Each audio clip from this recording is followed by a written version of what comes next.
સહન કરતું છે, ચાહે માં, ચાહે બેન કે ચાહે દીકરી. અને બીજી વાત બાપુએ એ કરી હતી કે માણસ ઘરેથી બહાર નીકળે એટલે થાકી જાય. રોડપતિ થાકે ને કરોડપતિ થાકે, થાક બધાને લાગે, પણ જે ઘરે થાકે ને એનો થાક દુનિયામાં કોઈ જગ્યાએ ઉતરતો નથી.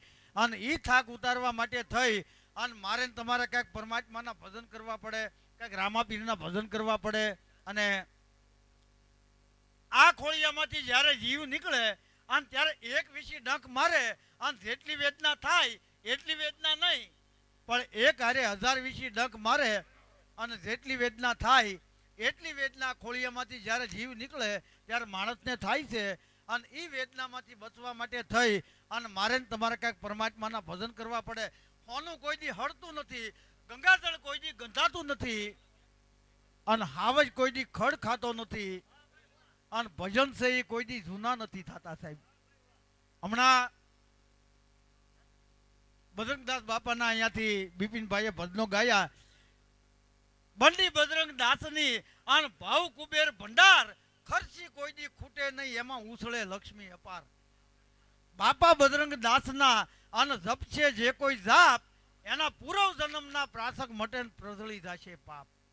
માણસના ભાગમાં ન લખ્યું હોય અને પરમાત્માની પાસેથી લાવી અને માણસને આપી અને ન્યાલ કરી દે ને એનું નામ દુનિયામાં સાધુ કહેવાય. અને 5 દિવસની જ્યારે બગદાણામાં મૂર્તિ પ્રતિષ્ઠા મહોત્સવ હતો ત્યારે મંજી દાદા એવું બોલ્યા હતા કે આ દેશથી ફરતા એટલે માણસો શોકી કરે છે, અને છતાં આતંકવાદી લોકો ભારતમાં આવે તો એને તમે કહી દેજો કે તમારાથી ન માને તો મારા બાપાના ભક્તોને હુકમ કરે.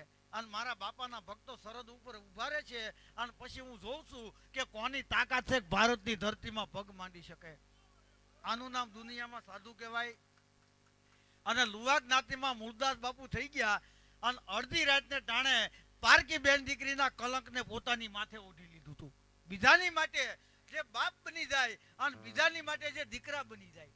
સ્વામી વિવેકાનંદ જ્યારે પરદેશથી ધરતીમાં ગયા ત્યારે કોઈ સ્ત્રીએ એમ કીધું કે મારે તમારી હારે લગ્ન કરવા છે, કે મારી હારે લગ્ન કરીને શું કામ છે, કે તમારી હારે લગ્ન કરી અને અમારા દેશને એક વિવેકાનંદ જેવો દીકરો દેવો છે.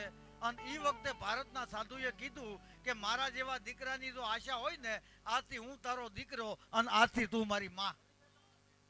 બીજાની માટે બાપ બની જાય અને બીજાની માટે જે દીકરા બની જાય અને બીજાની માટે કાળિયા કૂતરા બની જાય ને એનું નામ દુનિયામાં સંત કહેવાય. શાંતિ પમાડે એને સંત કહીએ અને દાસના દાસ થઈને રહીએ. દુનિયામાં જે શાંતિ પમાડે એને સંત કહીએ. અને કદાચ કાયમ મને તમને ટાઈમ ન હોય, અઠવાડિયે કદાચ મને તમને ટાઈમ ન હોય, મહિનામાં કદાચ મને તમને ટાઈમ ન હોય, પણ વર્ષમાં એકાદો દિવસ જો સદગુરુની પાસે જાય ને તો સંત દેખી નમન કરીએ અને ઝપટ નમાવીએ શીશ. એકી ગુના તો ક્યાં કરે તારા લાખો ગુના બક્ષી. જેના સાનિધ્યમાં જવાથી મારા તમારા પાપ વયા જાય ને એનું નામ સંત કહેવાય. કાક બાપુનું એક ભજન છે કે એના ખેતરડા કોઈ જીનો ખેડાણા રખોપા જેને રામના. અરે બાણના ટંકોરે ઉડ્યા અને હાથી આસમાનમાં પણ ઈંડાની રજનો હકળાણી રખોપા જેને રામના.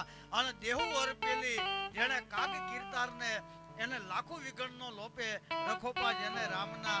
અને એવા સંતોના ભજનો જ્યારે જ્યારે મારે તમારે સાંભળવાના હોય